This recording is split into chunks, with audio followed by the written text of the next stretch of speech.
Look for the kid who wiped my suit. Utos niya sa isa niyang bodyguard. I need to talk to him. Dagdag pa niya. Itinango ng kausap niya ang utos nito. Tanda na naintindihan nito ang kanyang sinabi. Did you find him? Did you find the boy who helped me clean my suit? Makulit na tanong ng president.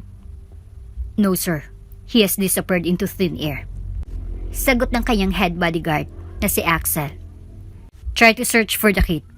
I know that somehow he is connected to me. I can feel it. Utos niya rito.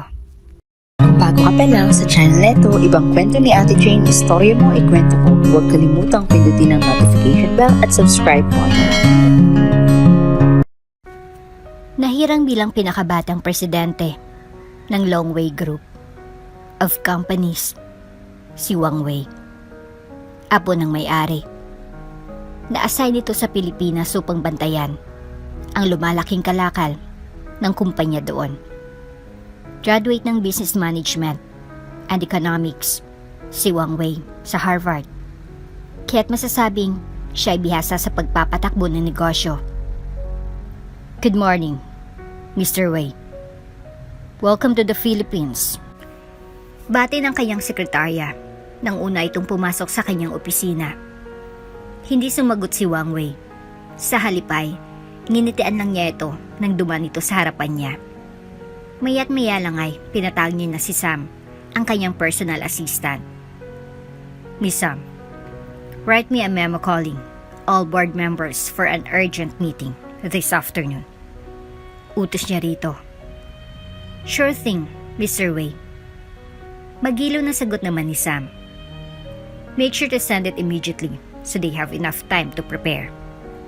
Sabi pa niya. Noted, sir. Sang-ayon naman ang sekretarya. Also, before you do that, can you get me some coffee? Black, no sugar and no creamer. Right away, sir. Lumabas na ng opisina si Sam. Pagbalik niya ay, dala niya na yung isang tasa ng kape para kay Mr. Wei. Here's your coffee, Mr. President. Sabi nito habang nilalapag ito sa kanyang mesa. Thank you, Sam. Kinahapunan ay nagsimulang magsidatingan ang mga board members ng Long Wei. Inaalalayan sila ng sekretarya ni Mr. Wei papunta sa conference room. Eksaktong 3:00 ng hapon, nagsimula ng meeting. I'm sure everyone here is asking why I called you all here. I thank you for coming over despite the short notice. Panimula ni Mr. Wei. It's alright, Mr. President. We were anxious to meet you anyway, in person. Pambobola ni Sir Leon, isa sa mga investors na may malaking share sa kumpanya. Ngumiti ang batang presidente rito at saka nagpatuloy sa kanyang sinasabi. It has come to my attention that our sales since December of last year has increased drastically, which means that we have gained a lot. Long Wei has always been generous to its employees. In this regard, I would like to propose that we give an across-the-board salary increase to all of them. What? Why should we? Protesta ni Sir Leon. We must enjoy the fruits of our labor first before them. Dagdag pa nito, sabay tingin sa kanyang makasama na para bang naghanap ng kakampi. I agree with Mr. Ang. We only give them a bonus only if we are satisfied with that we have received from the profit of our shares. Sabi pa ng isa niyang kasamahan. This is my grandfather's company. You're just only a small part of it. It's a good thing that I informed you of what I plan to do. Pagmamando ni Wang Wei sa mga ito. What are you trying to tell us? That we cannot stop you from doing something because you are the president of this board? Sigaw ni Mr. Ang. Oh, come on. Gentlemen, put some sense in your brains. Komento ni Rachel Chin, isang half American and half Chinese na businesswoman. Mr. Wei is right. We must learn to share our blessings. Mungkahi niya. I also agree with the President's proposal. Sang-ayon ni Ricardo Carlos Hernandez. I guess There's only one way to settle this, sabi ng President. Let's have a vote. Those in favor, raise your hands. Utos niya. Nanalo ang mga ayon sa sinabi ni Mr. Wei. Nang gagaliiti sa galit ang mga natalo. We're not through with you, Mr. President. Sure they will come up soon. Pagbabanta ni Leon Ang. Tinawag ni Sam ang mga bodyguards ni Mr. Wei upang ilabas na ito sa conference room bago pa magkagulo. Samantalang itinago pansamantala sa isang kwarto ang mga pumayag sa kanyang proposal para di sila madamay sa gulo. Bumaba na ng building si Mr. Ang at ang mga kakampi nito nang wala silang napala sa kaguluhang ginawa nila. Nagtungo sila lahat sa isang tagong lugar upang mag-usap. Patagon nilang plinanong pagpapatalsik sa tagapagmana ng Longway Group of Companies na si Wang Wei. Hello Leia, pumunta ka dito ngayon sa Calderena. Doon sa lumang imbakan ng sirang sasakyan. May mahalaga ko yung papatrabaho sa grupo mo. Utos ni Mr. Ang sa dati niyang tauhan. Sige boss, malapit na ako dyan. Mga ilang minuto lang ay andyan na ako. Sang-ayon ng ex-military man. Si Leia Lacson ay leader ng Kidnap for Ransom Gang na ang pangunahing trabaho ay mandukot ng mga mayayamang inchik na sagabal sa plano ng mga tulad ni Mr. Ang. Babae man ito pero ang katapangan niya ay katapatan sa organisasyon ay di kayang pantayan ng kahit sinumang lalaki.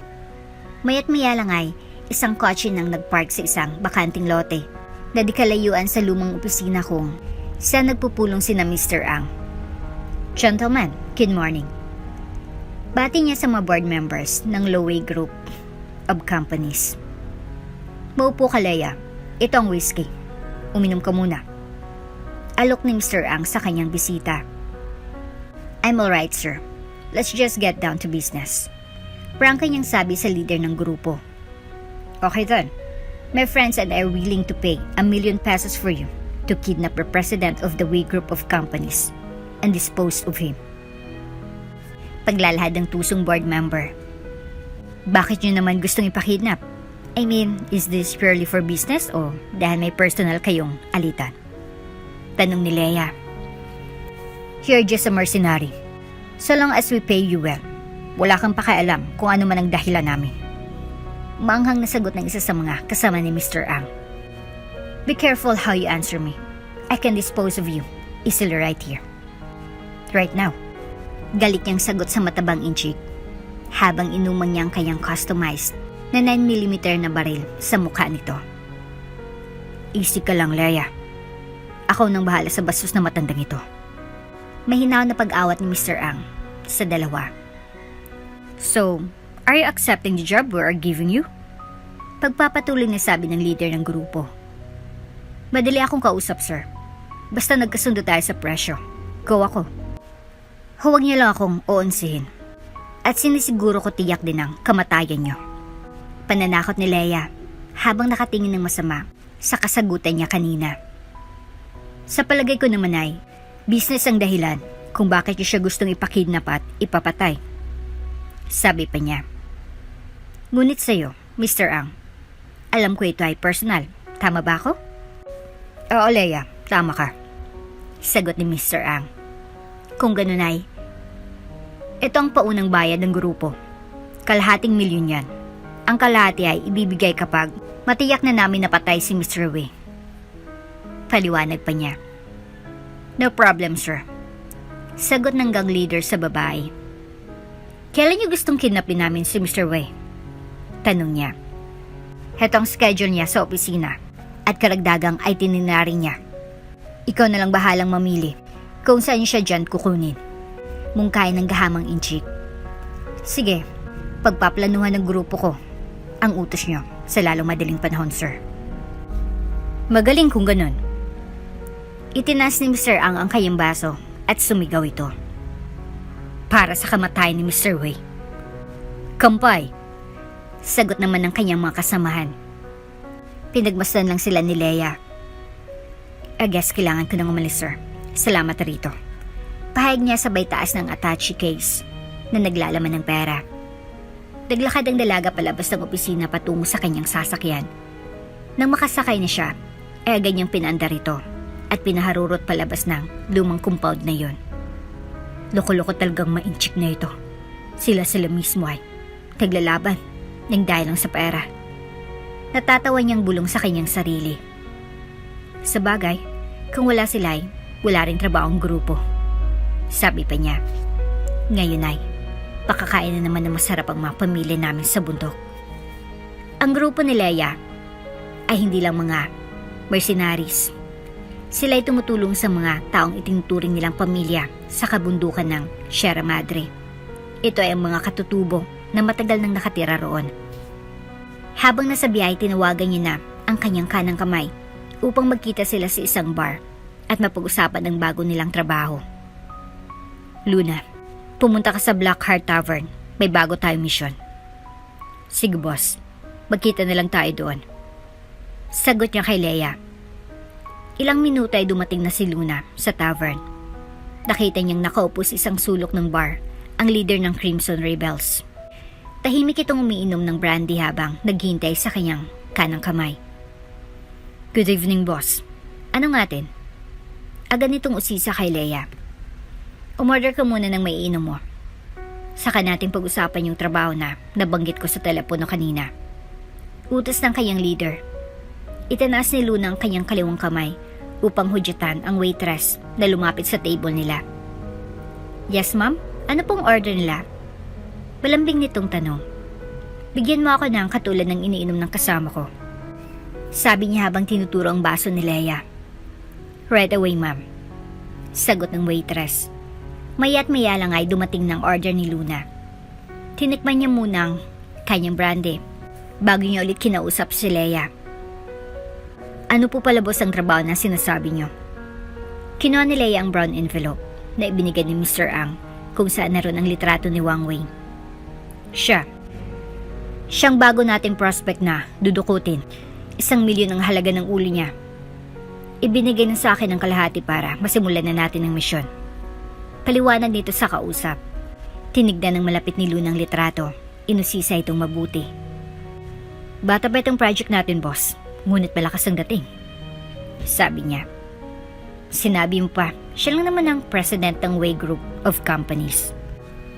Ano daw dahilan? Bakit gusto nila siyang ipakidnap sa atin? Sa totoo lang, ang utos sa atin ay dukutin at patayin ang lalaking yan. Ganun po ba, boss? Sino naman itong mga taong nagbayad para iligpit natin siya? Si Mr. Ang pinuno ng kanilang grupo. Silang maghaman na board members na nais makuha sa kanyang kumpanya. Kago talaga itong mga chindoy na ito. Sarili nilang kalahi na pag-isipan na ipapatay ng dahil lang sa pera. Ganyan kalupit ang chikwa na yan. Kaya nga tayong mga Pinoy, dapat ay matalino tayo kapag nakipagtransaksyon tayo sa kanila sa kahit anumang negosyo. Oo nga, boss. Mamaya niyan, dahil sa katangahan ng ating gobyerno, magigising tayong isang umaga na sa kanila ng Pilipinas. Tama ka dyan. Kaya't hanggat pinagkakakitaan natin sila, tuloy lang natin. Mungkahin ni Leia. Sangayon ako sa sinabi mo, boss. Cheers. Sigaw ni Luna. Nagpatuloy sa pag-inom ang dalawa. Inabot sila roon hanggang madaling araw. Kinabukasan, umuwi muna si Leia sa kanyang bahay upang kumuha ng madamit. Samantalang si Luna naman ay nakipagpulong sa kanilang mga tauhan upang ipaalam sa kanila ang kanilang misyon. Isinama na rin niya ang isa sa kanilang bagong recruit sa kanilang samahan na si Maddox. Dati itong police detective na nag-awal dahil napagbintangan nito na nagnakaw ng droga mula sa mga nahuli nila sa isang bilyonaryong inchik. Gusto kasing subukan nila ang tibay ng dibdib niya, kaya't sinabihan niya si Luna na isama ito sa misyon. Siyang magpapanggap na janitress upang manamnam ang bawat kilos ni Wang Wei. Isang bagay na biyasa siya. Narito na ako sa loob ng building, boss. Tawag ni Maddox kay Luna gamit ang maliit na toy radio na nakakabit sa kanyang tenga at nakatago sa loob ng kanyang damit. Alam mo nang gagawin mo. Huwag kang magpapahalata. Mahalagang makukuha mong impormasyon sa ikakatagumpay ng ating misyon. Paalala nito sa kanya. Yes, boss. Sagot naman ito. Ilang sandali lang ay nasa loob na ito ng maintenance stock room. Kumuha siya ng mga gamit panglinis, tulad ng inutos sa kanya ng head. Nagtungo agad ito sa top floor ng building, kung saan naroon ang opisina ni Wang Wei. Ginamit siyang service elevator. Mahigpit ang seguridad sa floor na yon. Bago siya makapasok ay, kinapkapan muna siya ng mga gwardya. Thank you, Miss Maddox. Mari na po kayo magsimula sa paglilinis. Utos ng guard na nakatoka sa may entrance. Sige, magsisimula na ako. Sagot naman niya. Habang naglilinis siya ay, sinisipat niya ang lokasyon ng bawat CCTV camera. Sa palapag na yon, tinignan niya rin ang mga maaring daanan ng grupo niya, palabas ng di ginagamit ang elevator o hagdanan. Boss, may 8 CCTV camera sa top floor. Isa sa bawat kanto at magkabilaan naman pagdating sa opisina ng presidente. Report niya kay Luna. Magaling, Maddox. Ang possible exit route natin? Tanong naman ito sa tauhan. Maril tayo dumaan gamit ang rooftop. Ilalabas natin siya sa may fire ladder sa gilid ng building. Hindi ba delikadong gagawin natin? Opo, mapagadi boss. Kaya't mas maganda na itago na lang natin siya sa isang lalagyan. At ibaba gamit ang service elevator. Mukhang interesting yung naisip mo, bata. Puri ni Luna sa new recruit ng grupo. Salamat, boss. Mas maigi siguro kung may pakita mo sa akin ng personal ang mapa ng building at kung paano natin gagawin ang sinasabi mo sa akin ngayon. Sige ma'am, sabihin nyo na lang sa akin anong oras at saang lugar tayo magkikita. Okay, Maddox, antayin mo na lang ang tawag ko mamaya. Magpatuloy ka muna sa pagmamanman mo riyan. Noted, Boss Luna. Pinatay na ni Maddox ang radyo niya. Isinilid niya ito sa loob ng kanyang bra. Para kapag kapkapan muli siya ng guard, paglabas niya ay wala silang makikita. Kinagabihan ay nagtagpo si na Luna at Maddox sa Lavern na ginagamit nilang meeting place. Ipinaliwanag ng recruit kung paano nila gagawin ang plano niya. Gabi na umuwi si President Wang Wei. Pahayag ni Maddox. Ito ang pinakamagandang tiyempo na makuha natin siya. Mga bodyguards lang niya kasi ang naiiwan at wala na halos empleyado sa top floor ng building. Sabi pa niya. Yung CCTV cameras, anong gagawin natin sa mga yon? Tanong ni Luna. Ako na po bahala. Papatayin ko ang connection ng kuryente na nakakonekta sa mga ito. Kabisado ko ng circuit breaker ng buong gusali. Baka manlaban si Wang Wei kapag kinidnap natin siya at magwala. Maglalagay po ako, boss, ng sleeping gas sa air conditioners na time activated. Kakalat yun sa takdang oras at makakatulog si Wei at ang kanyang mga bodyguards. Ilalagay natin siya sa cart ng mga cleaning supplies. Tapos dadalhin ko siya pababa ng basement. Paliwanag ni Maddox. Anong tulong ang kailangan mo galing sa grupo? Tanong ni Luna. Maglagay po kayo ng mga kasamaan kong babae sa bawat floor nang magsisilbing distraction sa mga bantay para di nila mahalata ang pagbaba ng elevator. Sagot ni Maddox sa kanyang leader. Mag-abang na rin ang sasakyan sa basement. Pagkababa ko ay ililipat na namin siya agad doon. Dagdag pa niya. Hindi talaga nagkamali si Boss Leia sa pagpili sa'yo. Isang asset sa grupo. Puro ni Luna sa kanyang tauhan. Salamat po, boss. Hayaan mo. Padadagdagan ko na lang ang bayad mo. Halos ikaw naman kasi ang trumabaho sa pag-kidnap kay Wei. Komento ng kanang kamay ni Leia. Nang plansyado ng lahat ang kanilang gagawin, ay tinawagan ng isa-isa ang iba pang miyembro ng Crimson Rebels na alam niyang makakatulong sa tagumpay ng kanilang misyon. Nagpaalam na rin si Maddox kasi maaga pa ang pasok niya bukas. 8:00 ng gabi kinabukasan, isinagawa ni Maddox ang paglalagay ng sleeping gas sa air conditioner. Ilang minutong lumipas ay kumalat na ito sa mga vents ng top floor. Sa niyo pang lahat ng andun ay makatulog. Tulad ng napag-usapan, taibaba niya si Wang Wei sa basement nang walang kahirap-hirap. Magaling kasi ang kasamahan niya. Nang magising si Wang Wei ay sa biyahe na ito paputang hideout nila. Doon nila ito planong itago. Where I am? Pagwawala niya habang sinusubukang kalagin ang tali sa kanyang mga paa at kamay. Oh, so you're awake, Mr. Wei. Bati ni Leia sa kanyang bihag. What do you want from me? I have nothing against you. Sigaw pa niya. She did nothing to us. It's the people who contracted us that want you kidnapped and killed. Pahayag ni Luna. Who are these people? You will know them soon enough. I'm quite sure. She would be surprised. Sabi pa ni Leia. Whatever they are paying you, I can double it. Just let me go. Pagmamakaawa ni Wei. Oh, come on, Mr. Wei. Do not worry. We will first ask for ransom from your family. Then, we will dispose of you once we get it. Pananakot ni Luna. Please, set me free. If you do, I would give each one of you a job in my company. Panunuhol nito. Really? Mr. Wei?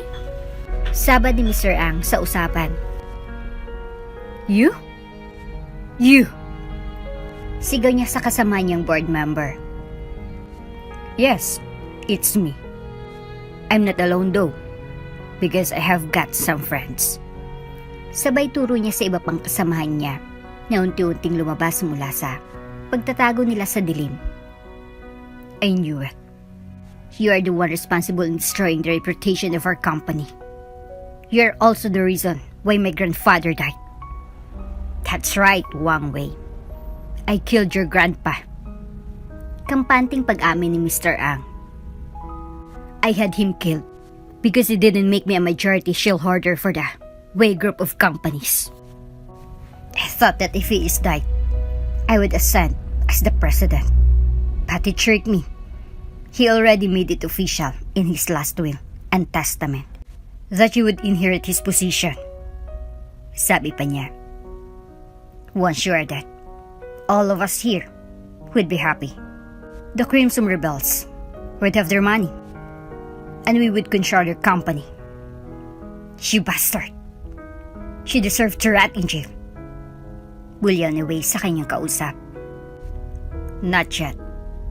Not yet, Mr. Wei. It's not yet time for me to do that. Besides, paano mo yun gagawin eh? Patay ka na maya-maya lang. Wika niya habang tumatawa ng malakas. Kayo nang bahala sa kanya, Crimson Rebels. Siguraduhin niyo lang na hindi umalingasaw ang kanyang naagnas na katawan. Pahayag niya kay Leia na nasa tabi niya. Do not worry, sir. Kami nang aasikaso sa bagay na yan. Basta may ibigay mo lang ang natitirang bahagi ng ating napag-usapang halaga. Paalala ng leader sa kausap niyang si Mr. Ang. Oo naman. Hindi ko nakakalimutan. Sananyasan niya ang kanyang tauhan upang ibigay ang bag kay Leia na naglalaman ng kalahating milyon. Paano? Alis na kami. Sana'y mabasa ko sa Marjario kinabukasan. Napatay na ang mukong niyan. Paalam ni Mr. Ang. Sigurado yan, sir. Pagyayabang ni Leia. Paalis na sana ang grupo ni Mr. Ang nang may marinig silang mga sirena ng pulis. Nagulat sila sa pagdating ng mga ito at nagtaka kung sino sa kanila ang nagsumbong sa mga ito. Lingid sa kalaman nila, may nakalimutang ginawang isa sa tauhan ng Crimson Rebels. Hindi niya kinapkapang mabuti si Wang Wei bago nila ito dinala sa kanilang hideout. Ang kanyang cellphone pala ay may built-in na app kung saan kapag may nagtangkang kidnapin ay automatiko nitong i-alert ang mga pulis at sasabihin rito kung saan ang current location nito. Sino sa inyo nagsuplong sa pulis? Nang gagaliiti sa galit na tanong ni Leia sa kanyang matauhan. Umamin na kayo ngayon din bago ako tuluyang mawala sa aking katinuan at patayin ko kayong lahat. Pahayag pa niya. Boss, sa palagay ko ay wala sa mga tauhan natin ang magbabalak na manghuda sa atin. Maring ang grupo ni Mr. Ang salarin. Mungkahi ni Luna. Mr. Ang, Mr. Ang, maayos ang usapan natin. Bakit mo nagawa sa amin to? Baling nito sa inchik na nasa harap niya. Kami?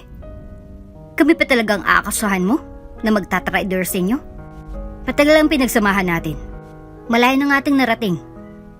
Paliwanag ito sa leader ng Crimson Rebels. Hindi ko magagawa yung pinaparata mo sa akin. Paniniyak nito. Kung ganun ay, Sinong may kasalanan? Sigaw pa ni Leia. Boss, sa palagay ko ay, ang mas mahalaga ngayon ay makatakas tayo sa lugar na ito. Tutal nasa atin ang buong kabayaran para sa ating serbisyo. Iwanan na natin si Wang Wei rito. Sabi ni Luna. Mali ka. Kailangan pa natin si Wei. Hingi pa tayo ng ransom sa pamilya niya. Sagot ni Leia. Paano kung matuntun tayo ulit ng pulis sa pagdadalhan natin sa kanya? Tanong ni Luna. Walang autoridad ang mga ngas na magpunta sa teritoryo natin sa kabundukan. Alam nila na nagpapakamatay lamang sila kapag ginawa nila iyon. Napapalibutan ng landmines ang daan patungo sa ating kuta na tayong lang nakakaalam kung nasaan. Kampanteng pahayag ni Leia. Sige, dalhin nyo ng bihag at umalis na tayo rito. Utos pa niya. Hindi kayo magtatagumpay. Sama-sama yung bala Crimson Rebels. Pananakot ni Wang Wei. Kasama ka na rin ni Mr. Ang. Siguradong mabubulok kayong lahat sa kulungan. Paniniguro niya sa dalawang grupo. Hinila patayok ni Maddox ang bihag. Doon na nalaglag ang kanyang cellphone. Pinulot yun ng bagong recruit. At nakita niya ang dahilan kung bakit sila natuntun ng mga pulis. Boss Leia, tingnan niyo ito. Wika niya sabay abot sa cellphone sa kanyang leader. Ito palang salarin.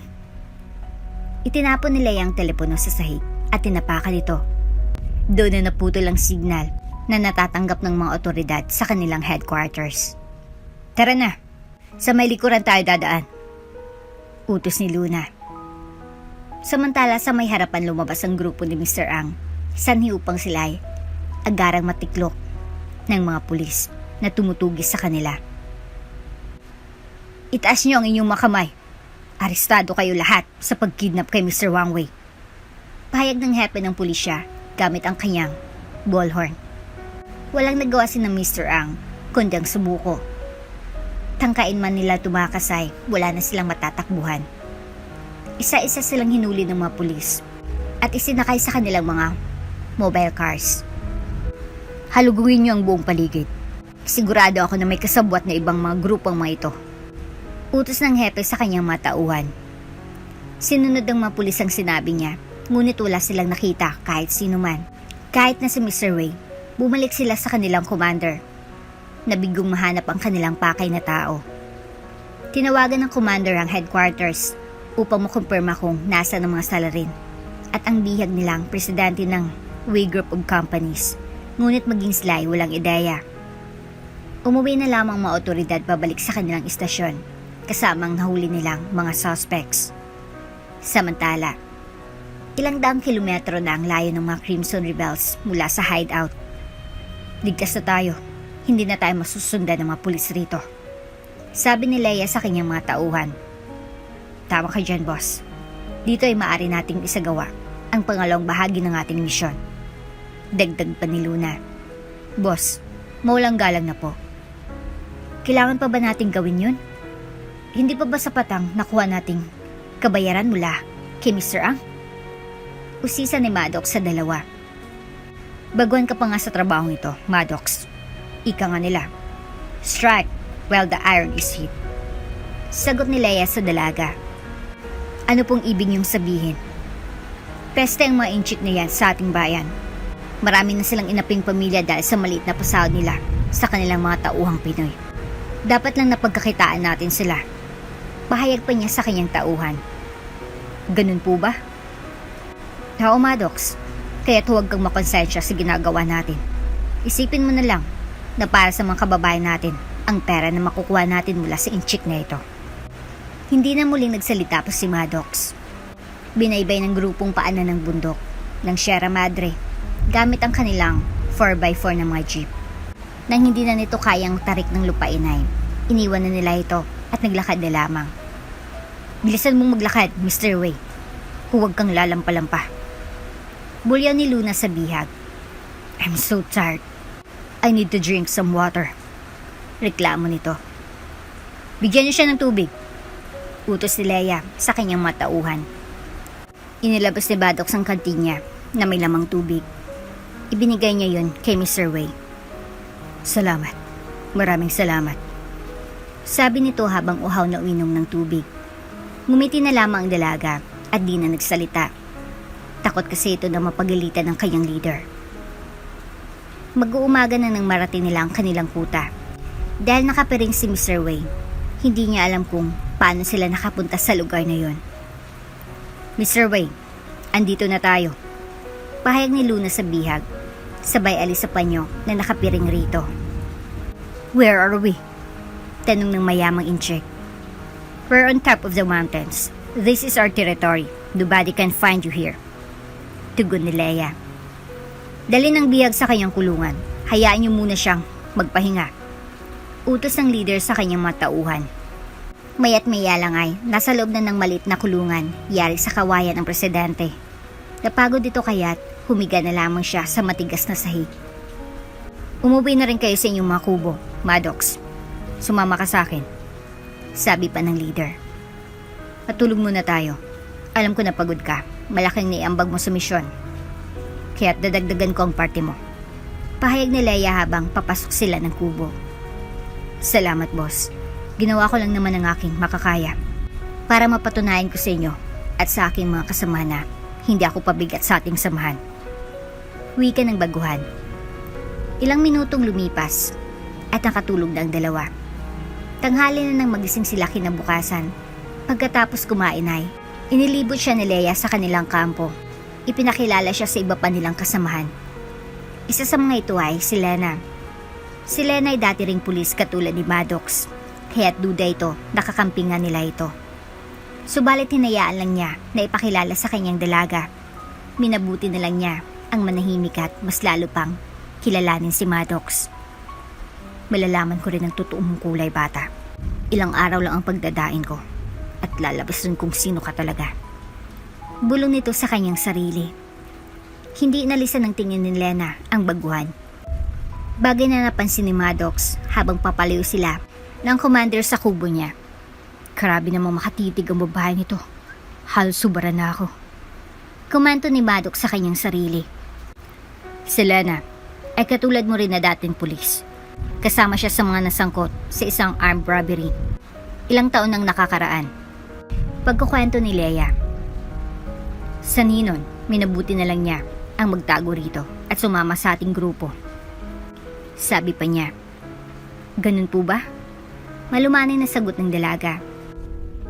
Tara, puntahan natin ang lugar kung saan itinago namin ang aming supply ng pagkain at nang makilala mo na rin ang ating kusinero. Yayapan ng kanyang leader. Sige po, boss. Sang-ayon naman niya sa mungkahin nito. Naglakad ang dalawa sa makitin na daanan sa gitna ng mga puno ng saba. Tinignan ni Maddox ang paligid. Sinisikap niyang masuri ang kapaligiran. Magagamit kong kaalaman na ito sa aking balak gawin sa mga sumusunod na araw. Bulong niya. Bagamat maigi ng Crimson Rebels, ay tumutulong sa mga katutubong inaabuso ng pamahalaan. Subalit ang pagmamalabis nila sa kanilang ginagawa ay di ko nagugustuhan. Dagdag pa nito. Ilang minuto lang ay narating na nila ang kusina. Nakilala ni Maddox si Aling Aning na siyang tagapagluto ng grupo. Kapag nagutom ka ay pumunta ka lang dito. Laging bukas ang kusina para sa inyo. Pagbibiro na Aling Ani. Masarap magluto si Aling Ani. Sa kanya ko lang natikman. Ang putahing di ko pa nalalasahan sa tanang buhay ko. Pagmamalaki ni Leia kay Maddox. Sige po, palagay ko po ay madalas pa ako rito dahil ako'y gutumin. Patawang sagot niya. Maya't maya lang ay niyaya ni siya ni Leia pabalik sa kanilang kubo. Samantala, aburido ang matauhan ni Wang Wei sa nangyari. Hindi nila inakala na may isahan sila ng Crimson Rebels. Nasa opisina ni Wei ang mga NBI upang imbestigahan ang nangyari. Ayon sa aming findings, isang empleyado niya ang naging instrumento sa pagkidnap kay Wang Wei. Pahayag ni Agent Ethan. Ang pangalan niya ay Maddox Gonzales. Dati siyang pulis, detective na na-dismiss sa serbisyo. Sabi pa nito. Kilala mo ba siya? Tanong ni Ethan kay Sam. Hindi po sir. Ngayon ko nga lang po narinig ang pangalan na yan. Pagtanggi ng sekretarya habang umiiling. Check all CCTV footages. Baka sakaling may makuha pa tayong impormasyon about sa mga gumawa ng krimen. Sabi ni Agent Ethan sa iba niyang tauhan. Ilang minuto ang dumaan, bigla na lang tumundog ang telepono sa opisina ni Wei. Sananyasan muna ng mga NBI agents si Sam na maghintay ng ilang segundo bago niya ito sagutin. May nilagay kasi silang wiretap sa device upang matrace kung saan ito nanggagaling. Hello? Nanginginig na sagot ng sekretarya. Kaming Crimson Rebel. Nais naming paalam na nasa amin ang presidente ng iyong kumpanya. Sabi ng kakaibang tinig sa kabilang dulo ng linya ng telepono. Makinig kayong mabuti sa aming sasabihin. Kung hindi, may masamang mangyayari sa inyong amo. Pananakot pa niya. Kailangan niyong magbayad ng 5 milyon para sa kanyang kalayaan. Ibibigay namin kung saan niyo iiwan ang pera sa susunod na tawag. Bigla na lang naputol ang linya. Wala pang 3 minuto, kaya't natuntunan ng NBI ang kinaroroonan ng mga terorista. Magaling sila. Alam nila umiwas sa pag-trace namin. Wika ni Ethan. Mga pulis at military lang ang nakakaalam nito. Dagdag pa niya. Makara ng ilang oras ay tumawag ulit si Leia. Sinabi nito kung saan nila iiwanan ng pera. Tulad ng dati ay wala pa rin nagawang NBI. Humanda kay Luna at Maddox. Bababa tayo ng bayan para kunin ang ransom money. Utos nito sa dalawa. Nagtakang ibang tauhan kung bakit napasama si Maddox sa makukuha ng pera. Ngunit wala ni isa man sa kanila ang nangas na magtanong sa kanilang pinuno. Matapos siguraduhin ang lahat sa kampo ay alam ang kanilang tungkulin, lumayas ng grupo patungo sa kapatagan. Mariing binanggit ni Leia na sila'y magpalit ng pagbabantay sa bihag upang di sila matakasan nito.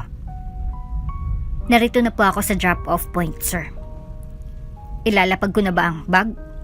Tanong ni Sam kay Agent Ethan. Sige, ibaba mo na. Tingnan mong mabuti ang iyong kapaligiran habang ginagawa mo ito. Utos ito sa sekretarya ni Wang Wei. Nanginig na inilagay ni Sam ang bag sa tabi ng basurahan. Nakamasid naman sa malayo ang 3 terorista. Luna, ikaw ang lumapit mamaya para kunin ang ransom money. Ikaw naman, Maddox. Look out. Magbatsyag kang mabuti sa iyong paligid. Baka kasi may mga nakakalat na NBI agents. Utos ni Leia sa dalawa niyang kasamahan. Upang malito ang NBI, gumawa ng diversionary tactics si Leia. Nagkunwari itong buntis na may dalang mga pinamili mula sa malapit na grocery. Gamit ang binayari niyang bata, nagkunwari sila na kinuha nito ang kanyang dala.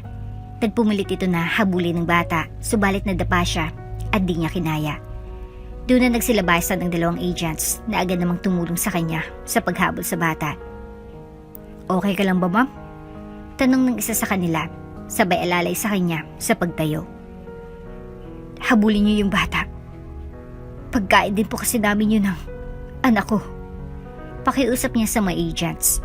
Samantala, nakakuha si Luna ng ransom money. Habang abala ang lahat sa pagmamatsyag sa nangyari kay Leia, ipinasa niya yon kay Maddox. Itinago nito sa bag sa isang tagong CR sa may silangang bahagi ng park. Luto ng pagkain, boss. Pagbabalita ni Luna kay Leia. Magaling. Punta na kayo rito nang tayo kumain na. Sagot naman niya sa dalawa. Agad namang umikot sina Luna at Maddox sa kabilang daanan. Nang makasalubong nilang mga agents ay inupakan nilang mga ito gamit ang kanilang kaalaman sa martial arts. Tulog ng mga buwitre. Umalis na tayo rito bago pa dumating ang kanilang mga kakampi. Mungkay ni Leia. Mabilis sa pagkilos ng 3. Ilang saglit lang ay nakasakay na sila sa jeep dala ang ransom money. Pinandar na ito ni Maddox. Humarurot sila pakanluran papunta sa kanilang kuta. Ngayon na may sapat na pagkain ng ating mga kasama hanggang sa susunod na taon. Sabi ni Leia. Ano pong gagawin natin sa biyag nating yung chick? Tanong ni Luna. Wala na tayong pakinabang sa kanya. Marin nyo na siyang dispatchahin. Sige, boss. Kami na lang ni Maddox ang bahala sa bagay na yan. Mungkahi ni Luna habang mataman niyang tinitigan si Maddox. Inaantay ang magiging reaksyon niya sa kanyang sinabi. Napansin kasi ni Luna na medyo may kalambutan ng puso ni Maddox. Madali pa itong moto ng mga gwapong bihag na katulad ni Wang Wei. Kumusta ng bihag natin? Tanong ni Luna sa mga naiwang kasama nila na nagbabantay kay Wei. Sinubukan namin siyang pakainin kanina, ngunit ayaw niya galawin ang binigay namin. Sumbong ng isa sa kanila. Ganun ba? Sagot ni Luna. Nilapitan niyang bihag at kinausap ito. Hey you, better eat your food. It could be your last meal. We already have the ransom money. We don't need you anymore. Pahayag niya sa presidente. I'm not afraid to die. If you think you can scare me, sure wrong. Matapang nitong sigaw. Abay, itong inchik na ito.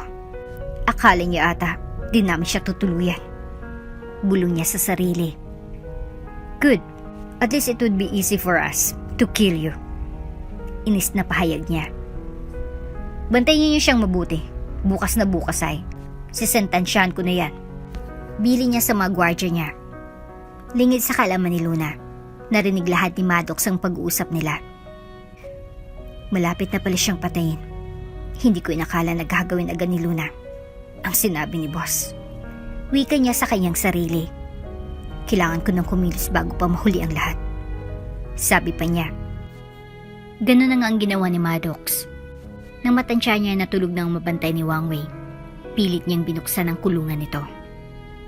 Wake up. Wake up, Mr. Wei.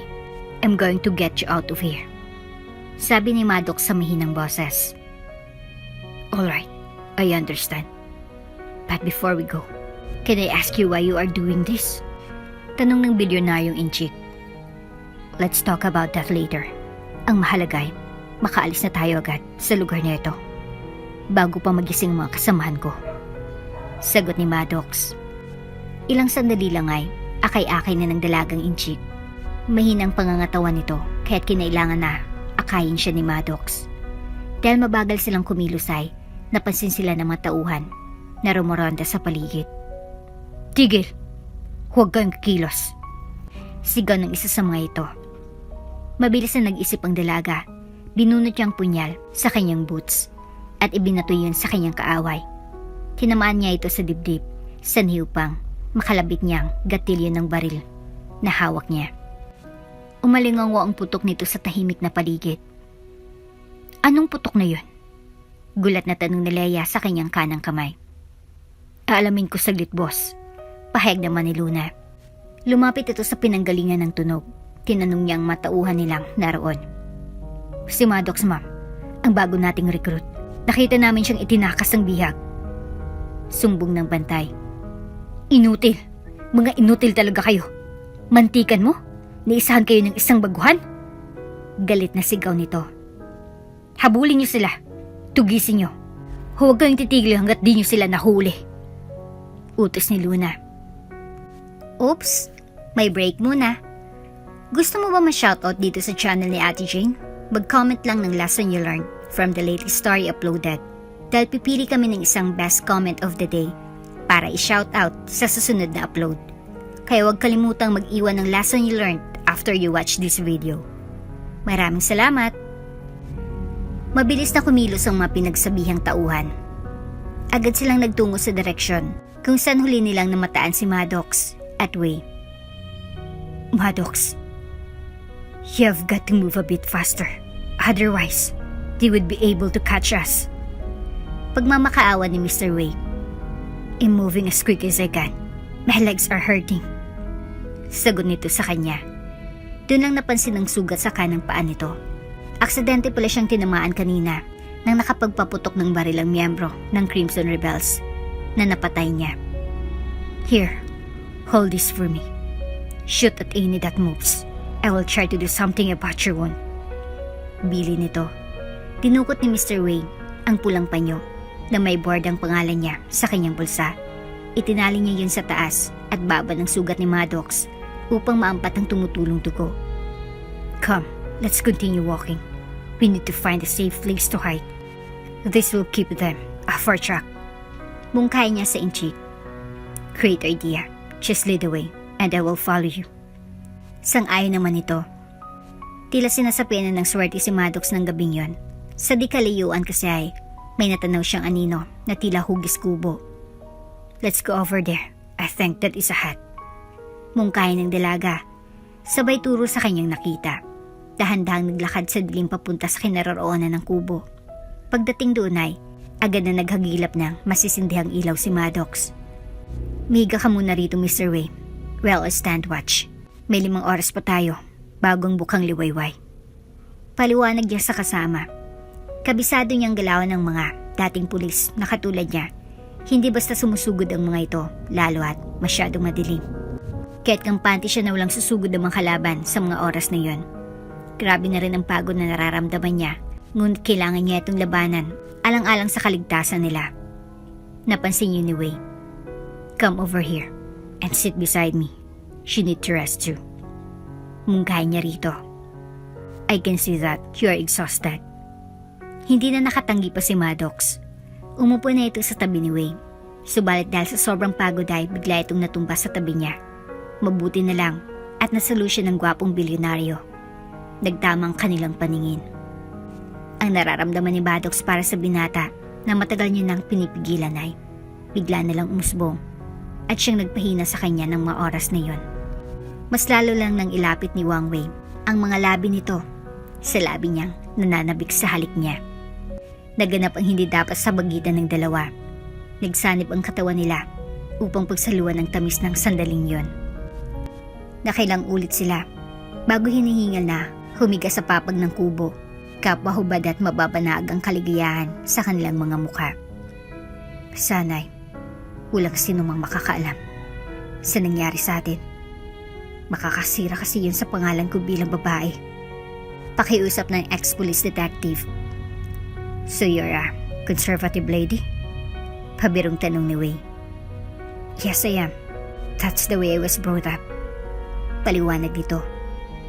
Nakapagtaka lang pero kasi member ka kasi ng isang kidnap for ransom gang. Sabi nito. Tama ka. But this is the matter of choice. Nasaninang kahirapan ko sa buhay. Sagot naman ni Maddox.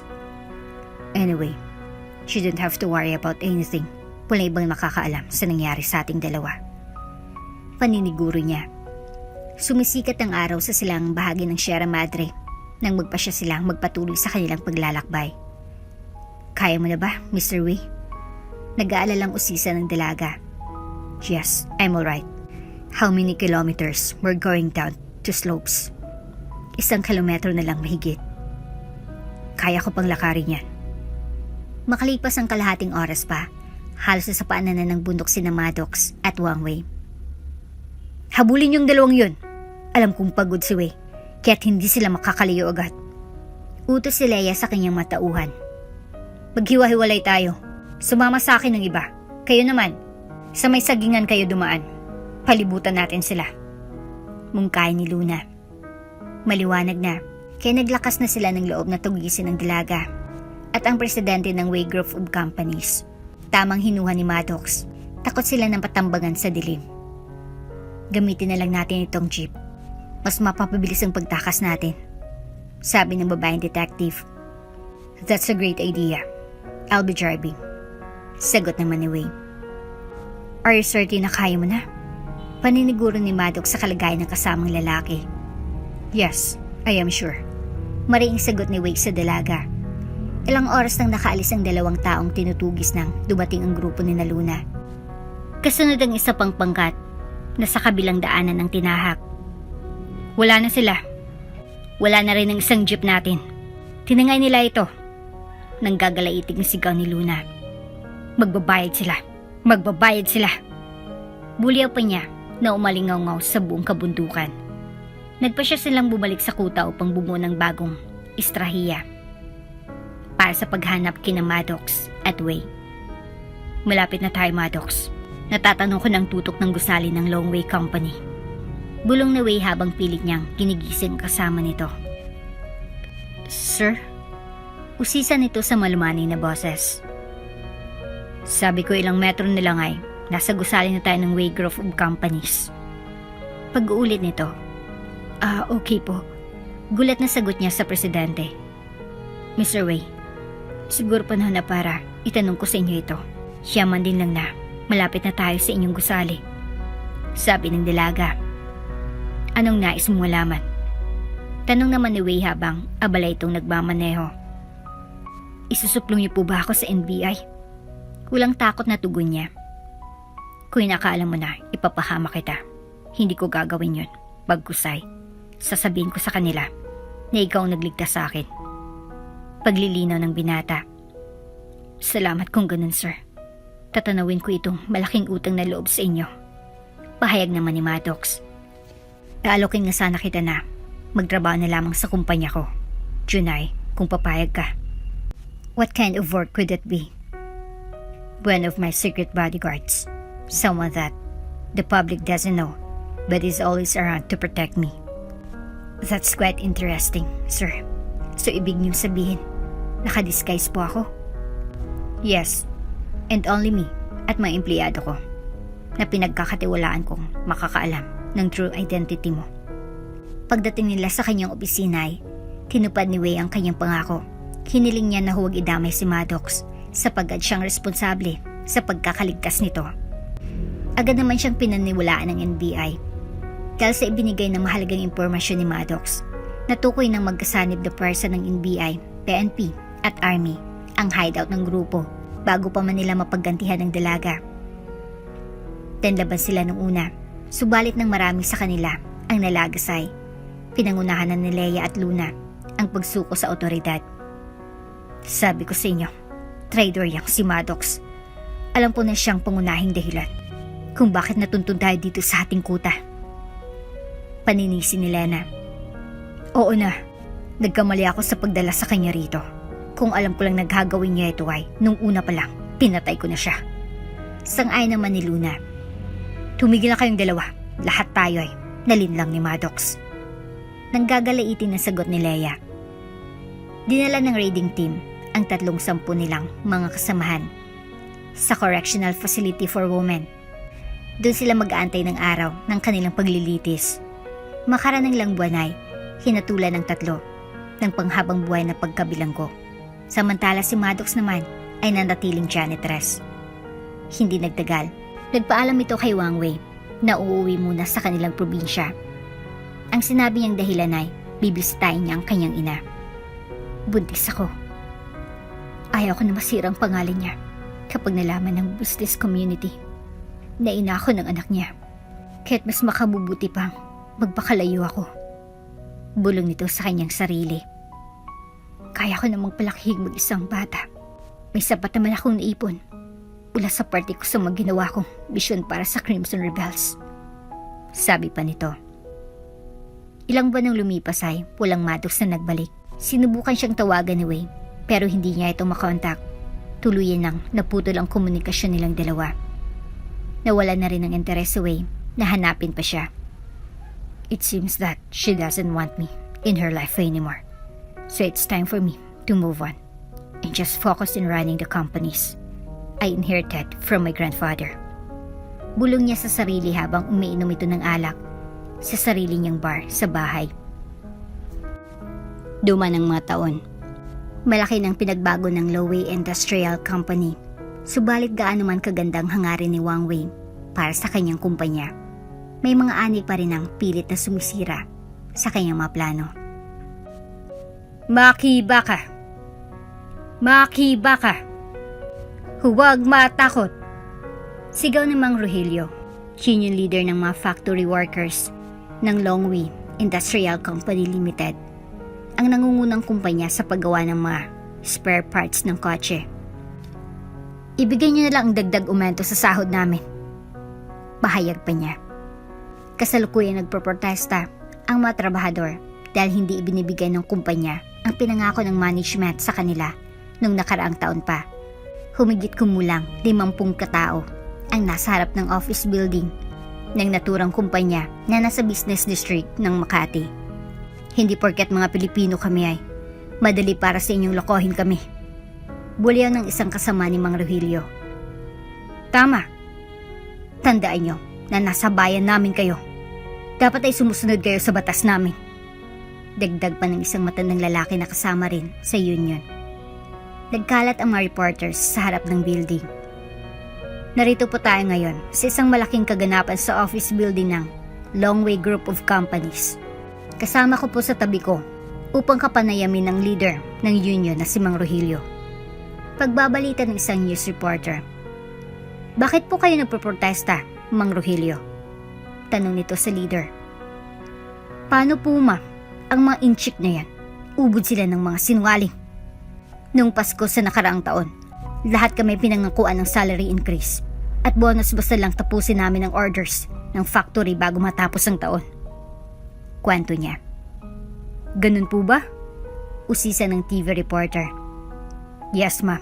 Alam ng lahat na malaki ang kinita ng Longway noong nakaraang taon. Inis na sabi ni Mang Rogelio. Ano pong gusto niyong sabihin sa masa? Baka may kapwa tayong Pilipino dyan na makakatulong sa inyo. Mungkay pa ng reporter. Salamat, ma'am. Huminga muna ng malalim ang leader bago ito magsalita. Kung sino man sa inuukulan ang nakakapanood dito sa TV, kailangan po namin ng iyong tulong.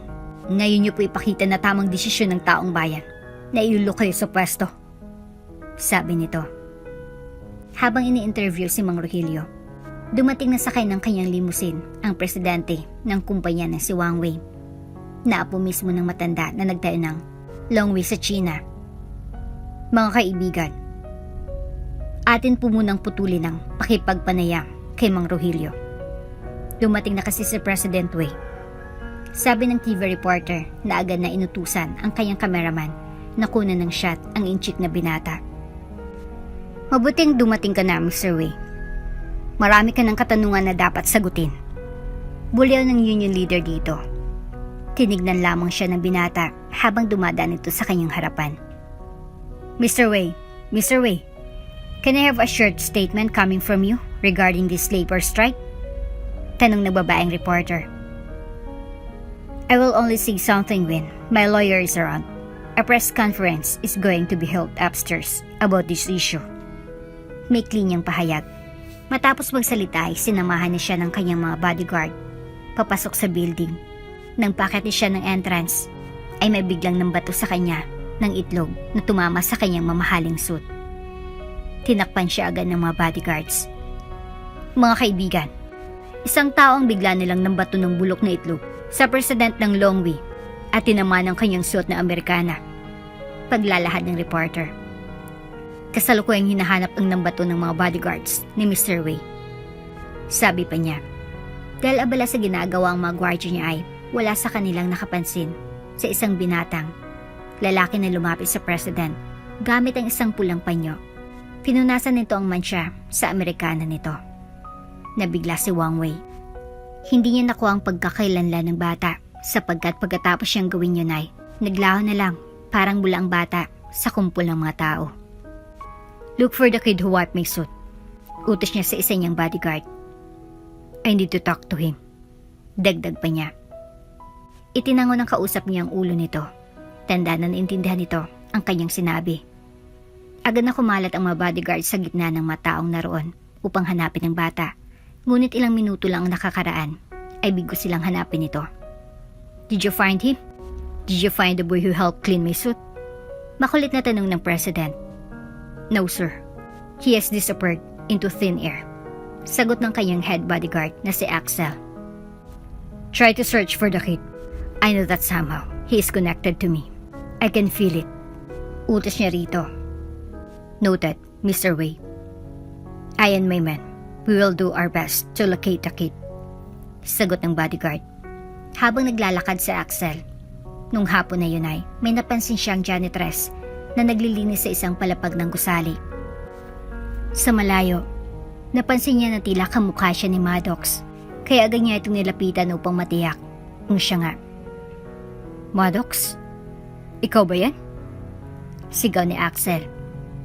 Nagkakamali po kayo, sir. Hindi po ako si Maddox. Pagtanggi ng janitress. Oh, come on. Kabisado kong estilo mo sa pagpapanggap. Ilang buwan ba naman tayo magkasama sa team ni Sir Wei? Pangungulit nito. Oo na. Oo na. Nabuking mo na ako. Huwag ka lang maingay dahil ayaw ko na malaman ni Boss Wei na nakabalik na ako. Hiling niya rito. No problem. Kaibigan mo ako at nirerespeto ang anumang kahilingan mo. Sang-ayon naman ni Axel. Salamat. Tatanawin kong utang na loob ko ito sa'yo. Pahayag ni Maddox. Sige, alis muna ako. At may pinapahanap na bata sa akin si Mr. Wei. Kita na lang tayo ulit mamaya. Paalam ni Axel sa dalaga. Aalis na sanang lalaki nang biglang lumabas si Liang Wei, ang nagbibinatang anak ni Wang Wei at Maddox. Ikaw nga. Gulat na pahayag ng head bodyguard ng presidente. Hindi po ako yun. Nagkakamali po kayo. Pagtanggi nito sa paratang ni Axel. Nilabas ng bodyguard ang kuha ng CCTV camera sa nangyari kanina sa harapan ng building. Kitang-kita roon ang pagtulong ni Liang Wei sa kanyang ama. Anak? Anong ginawa mo? Malalagot tayo nito kay Mr. Wei. Hindi ba't kabilin-bilinan ko sa'yo na sa loob ka lang ng quarters namin? Galit na pagsusuway ni Maddox sa kanyang anak. Tama bang narinig ko, Maddox? Anak mong binatang ito? Usisa ni Axel. Oo, siya lang naman ang kaisa-isa kong anak na lalaki. Pag-amin ng dalaga. Sinong ama niya? Tanong ulit ng lalaki. Si Mr. Wei. Sasagot na sanang bata nang pigilan siya ng kanyang ina. Mabuti na lang at di pinansin ni Axel ang sinasabi ni Liang Wei. Pinapahanap kasi siya ni Sir sa akin. Okay lang ba sa'yo na daling ko siya sa kanya? Okay lang sa akin. Basta ipangako mo na hindi mo babanggitin kay boss na anak ko siya. Oo naman. Maasahan mo na tikom ang bibig ko tungkol sa bagay niyan. Bago matapos ang araw na yon, ay nagkakilalang mag-ama, bagamat hindi pa nila alam na sila ay magkadugo. May kung anong bagay ang nagdidikta na tanungin nito ang bata. Doon niya na nalaman na anak niya ito kay Maddox. Natuwa si Wang Wei sa kanyang nalaman. Mula ng araw na yun ay ipinakilala niya ito na anak niya. Bagay na kinabahala ni Maddox. Ang anak mo, ang umamin na ina ka niya. Hindi ko kailanman sinabi kay Mr. Wei na ikaw ang kanyang ina. Pagtatapat ni Axel. Ngayon naman gusto ni Sir na iharap kita sa kanya. Papayag ka ba? Pahayag pa ng lalaki. Wala nang nagawa si Maddox kundi ang lumantad. Nang malaman ni Mei Liang tungkol sa relasyon ni Wang Wei sa dalawa ay nainis ito. Si Mei lang naman ang girlfriend niya na nakatakdang pakasalan ng presidente. That Maddox girl and her son cannot interfere with my plans. I have to do something about this. Inis siyang pahayag sa kanyang mahal na ina. Then make a move to get rid of them. You're smart and I know you can think of one. Mungkay naman ito sa kanya. Sa mga sumunod na araw ay masayang magkasamang mag-ama, pati na si Maddox. Ibinigay lahat ni Wang Wei ang atensyon niya sa kanyang mag-ina. Masaya na sana sila, subalit may mga tao na sadyang mapanira. Wang Wei, this boy is not your son. Tahasan na pag-akusa ni Mei Li. How can you be so sure that he is not when the mother tells me he is? Sagot naman ni Wang Wei. Here is proof that Maddox is telling a lie. Sagot ni Mei habang iniabot niya ang resulta ng DNA test sa presidente ng kumpanya. Nagulat si Wang sa kanyang nabasa. Paano mo nagawa ito sa akin, Maddox? Bakit mo ako niloko? Galit niyang sigaw sa ina ng kanyang anak. That's not true.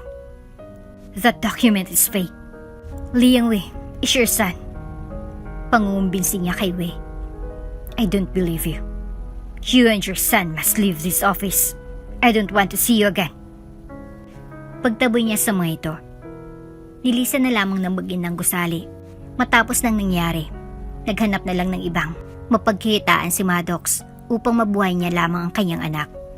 Tumulong naman ito sa kanya. Isang araw, naabutan ng malakas na ulan ang dalawa habang pauwi. Dahil dito, nagkasakit ng dengue si Liang. Itinakbo siya ni Maddox sa ospital sapagkat nanganganib ang kanyang buhay. Mrs., kailangan po ng anak niyo ng blood transfusion. Masyadong nang mababang platelet count niya. Paliwanag ng doktor sa dalagang ina. Desperado. Tinawagan niya ang kaibigan niyang si Axel. Nagpatulong ito na dalhin si Wang Wei sa ospital kung saan na-confine ang kanyang anak. Agad namang tumulong ang bodyguard.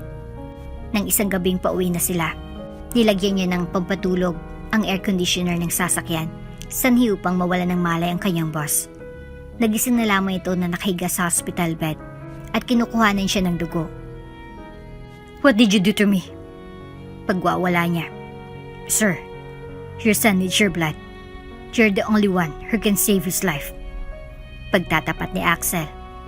Bigla na lamang kumalma ang presidente nang marinig niya ito. Tikas kasi siyang matulungin. Naalala rin niya na may utang na loob siya kay Maddox dahil sa pagligtas niya sa kanya mula sa kidnappers ilang taon nang nakakaraan. "Where is he? I need to see him." Pamimilit niya sa kanyang bodyguard. "Kailangan mo nang matapos ang mga doktor. Nakuhanan ka ng dugo, sir. Kapag nakapagpahinga ka na, saka kita pwedeng dalhin sa iyong anak." Mungka ni Axel. "Alright, swear to me na makikita ko siya pagkatapos siyang salina ng dugo ko." "Ipinapangako ko po, sir." Laking pasasalamat ni Maddox dahil sa dugong ibinigay ni President Wei ay nailigtas mula sa kamatayan si Liang Wei. Doon na-realize ni Wang na anak nga niya talagang binata. "Me, you're a liar. You said that Liang is not my son." Nang gagaliiti sa galit na sigaw nito sa babae. "But it's true. I already showed you the proof months ago." Sagot nito. "Walang mas magandang prueba kundi ang pagsalin ko ng dugo sa kanya. Kung di ko siya anak, bakit compatible ang blood type namin? Tell me." Pagwawala ng bilyonaryo. Hindi na nakasagot si Mi. Bistado ng kanyang ginawa. "Please, forgive me, Wang Wei. Mahal na mahal lang talaga kita. That's why I lied to you." Pagtatapat ng babae. "It's too late. You can get off my life. I need to be with my family." Pahayag ni Wei. "Axel, alisin mong babaeng ito sa harapan ko. Siguraduhin niyo na hindi na siya muling makapasok rito upang gambalain kami ng aking asawa at anak." Utos ng presidente sa kanyang bodyguard. "Copy, Mr. Wei." Sang-ayon naman ang kanyang bodyguard. Sa mansyon na ng kanyang bilyonaryong ama si Liang kasama ang kanyang ina. Makaraan ng ilang buwan ay nagpakasal na sina Wei at Maddox. Ipinagbunyi ng business community ang kanilang pag-iisang dibdib. Nag-aral si Liang sa isang eksklusibo na private school. Si Maddox naman ay naging katuwang ni Wei sa pagpapatakbo ng kanilang family business. At dito na nga po nagtatapos ang ating kwento. Hanggang sa muli. Shoutout nga pala kay Regina Laugo. Ang sabi niya, nakakaalis ng homesick. Thank you po sa magandang kwento. Kakapulutan talaga ng aral. God bless po. Kung bago ka pa lang sa channel neto, ibang kwento ni Ate Jane, istorya mo, ikwento ko. Huwag kalimutang pindutin ang notification bell at subscribe button.